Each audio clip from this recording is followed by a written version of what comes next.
Aujourd'hui, on va se plonger dans l'univers du jazz manouche, ce style unique, popularisé par Django Reinhardt. Si tu joues déjà un peu de guitare et que tu voudrais t'initier à ce style, eh bien cette vidéo est pour toi. Et que tu sois débutant ou intermédiaire, ne t'inquiète pas, tu auras quelque chose à te mettre sous les doigts. Et surtout avec ce que je vais t'offrir à la fin de la vidéo. J'y ai passé du temps et normalement ça devrait te plaire. Alors si ça se trouve, tu t'en fiches un petit peu du jazz manouche parce que bon bah t'es un abonné de ma chaîne, tu sais qu'on traite un petit peu tous les styles, tu connais pas le jazz manouche, on y vient, et puis bon bah tu te demandes qu'est-ce que c'est que ce truc? Mais tu sais qu'ici on s'intéresse à tous les styles, et dans chacune de mes vidéos, il y en a pour tous les niveaux. Si tu me découvres via cette vidéo, abonne-toi, parce qu'ici on est très ouvert, et c'est justement ça qui est super. Et justement en parlant d'ouverture, il faudrait que je vous parle de ma propre ouverture. Parce qu'avant, en fait, moi, j'étais pas beaucoup ouvert.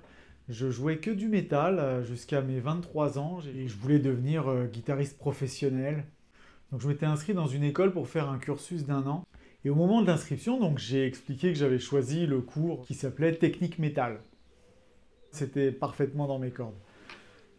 Et puis, on me dit à l'inscription, donc, il y aura d'autres cours, effectivement, donc solfège, harmonie, etc. Je dis, ouais, d'accord, pas de problème, super. Et puis après, on m'a dit, il faut choisir un deuxième cours de guitare. J'ai dit, ah bon? Mais moi, en fait, il n'y a que la technique métal qui m'intéresse. Tout le reste m'intéresse pas. On me dit, ah ouais, mais le problème, c'est que c'est obligatoire. Je fais, ah, qu'est-ce que vous avez à me proposer? Et donc, je regarde la liste, je regarde, puis je vois un truc écrit jazz manouche. Je me dis, qu'est-ce que c'est que ce truc? C'est quoi? Donc, je dis, c'est quoi ça, jazz manouche? Et puis ils me disent, c'est un style, blabla, c'est du swing, proche du jazz. Et puis le guitariste emblématique, un petit peu fondateur du style, donc s'appelait Django Reinhardt, et c'est un mec qui jouait à 2 doigts. Je me dis quoi? Jouer à 2 doigts? Et il était fort le mec? Le mec me dit, oui, oui, très fort, je l'écoute. De toute façon, je m'en fous, moi ce qui m'intéresse c'est la technique métal, mais moi les cours de jazz manouche sur le côté, j'irai histoire de valider le module, et puis, mais je m'en fous, et vas-y, mets ça, mets jazz manouche. Et en fait, ce qui s'est passé, c'est que dès les 2e, 3e, 4e cours, j'ai commencé à accrocher à ce jazz manouche, voire même accrocher peut-être même encore plus qu'à la technique métal. Et puis je commençais à jouer à la maison beaucoup plus de jazz manouche que de métal. Je me suis surpris à jouer quelque chose que je n'avais pas choisi au départ. Et c'est là que je me suis dit, mais en fait, l'ouverture, c'est vachement important. Si tu n'es pas ouvert, tu vas t'empêcher toi-même de découvrir des choses que tu vas certainement apprécier.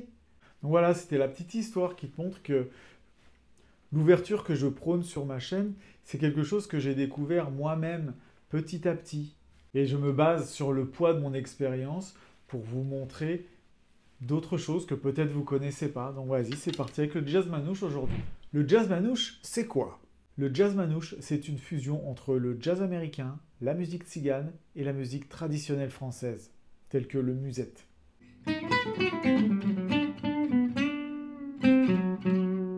Et évidemment, c'est solo virtuose.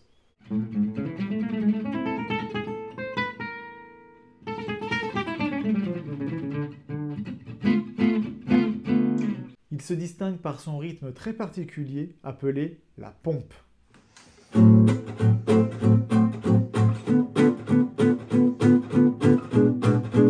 Pas besoin d'un matos de pro pour commencer, mais il y a des bases à connaître. Et on va y venir. Le matos minimum. Tu peux commencer avec n'importe quelle guitare acoustique, mais c'est sûr qu'une guitare type Selmer Macaferri est idéale. Sinon, tu peux jouer sur n'importe quelle guitare avec des cordes en acier ou des cordes en nylon, comme là, c'est le cas aujourd'hui. Pour ce qui est du médiator, il faut un médiator bien épais. Celui-là, c'est un 2 mm, mais il y en a qui prennent des médiators qui font 3-4 mm. Pas besoin d'ampli, juste toi, ta gratte et un peu de swing. Les 3 bases à maîtriser. La pompe manouche, c'est le rythme de base. Je te montre ça tout de suite. On accentue le 2 et 4e temps de cette façon. Et on retient ici le son en levant les doigts. 2,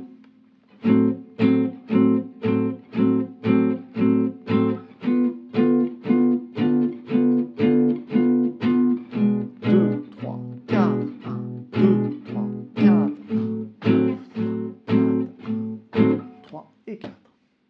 Les accords et ses positions typiques. On voit ça ensemble. Donc maintenant, on va voir 3 plans. Un plan sur cette forme d'accord, le La mineur. Un plan sur cette forme d'accord, le Ré mineur. Et un plan sur cette forme d'accord, le Mi septième. Ça va te permettre de pouvoir improviser sur mineur swing dans un premier temps avec ces petits éléments que je vais te montrer. On va de préférence rester dans une position, donc ici en 5e position. Le premier arpège de La mineur, il fait comme ça.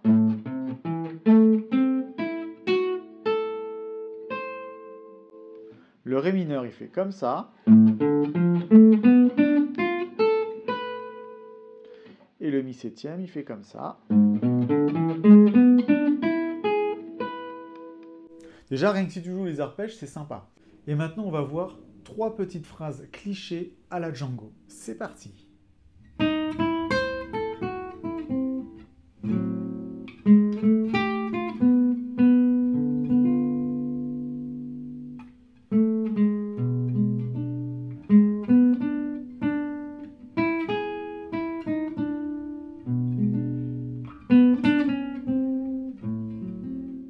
Il faut à tout prix travailler ton 2 et ton 4. Alors moi ce que je préconise pour travailler son 2 et son 4, c'est d'écouter une musique que tu connais et d'essayer de claquer des doigts sur le 2 et le 4. 1, 2, 3, 4 et 1, 2, 3. Paparam, paparapam, param, paparam. Un autre exemple sur les œufs noirs.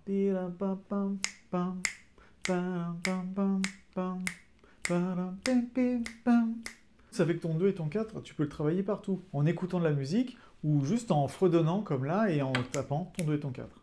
Tu vas voir au départ, c'est un peu compliqué, mais après ça va devenir naturel.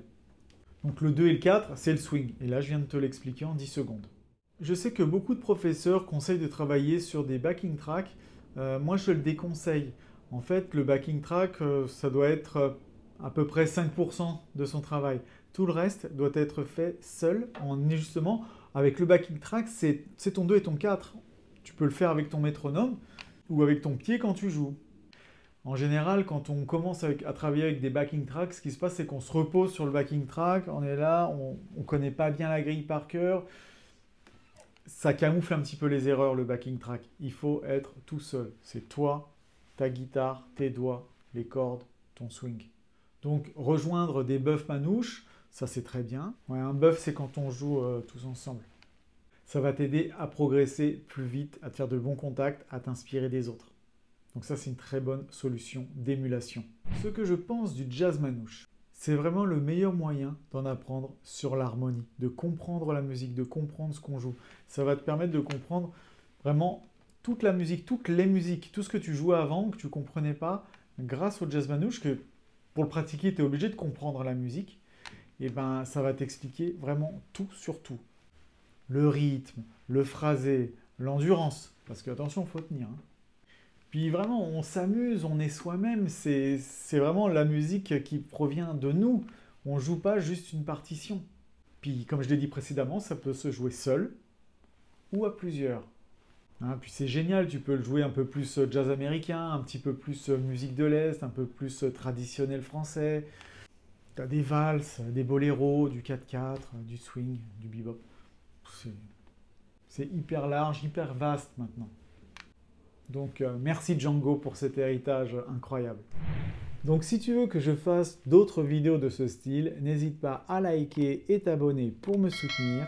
Surtout, n'hésite pas à commenter pour me demander par exemple des styles que tu aimerais que je traite, ou des guitaristes dont tu aimerais que je parle, ou voire même un épisode Jazz Manouche numéro 2, un petit peu plus avancé. N'oublie pas d'aller télécharger le cadeau que je t'ai promis en début de vidéo, il suffit d'aller cliquer en description et tu vas avoir un lien cliquable complètement gratuit, c'est cadeau.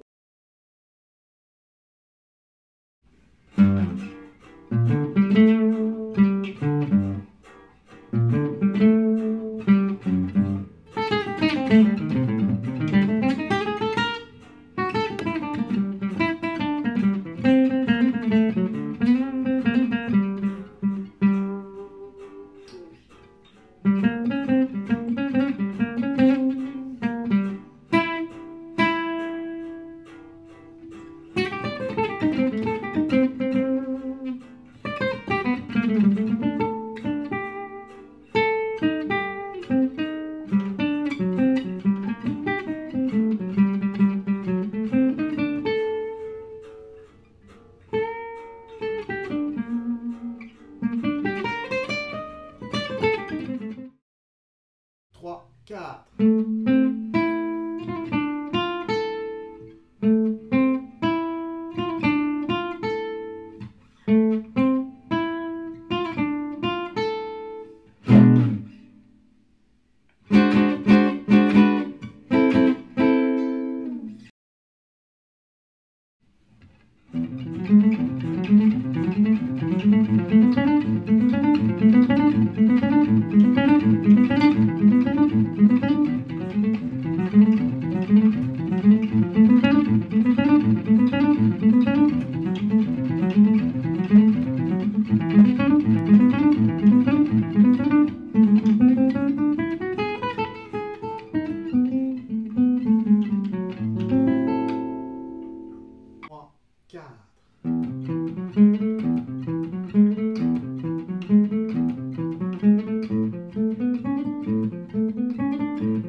Trois, quatre.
Allez, on se retrouve bientôt pour une prochaine vidéo à propos de la guitare. D'ici là, swingez bien et je te dis à samedi prochain.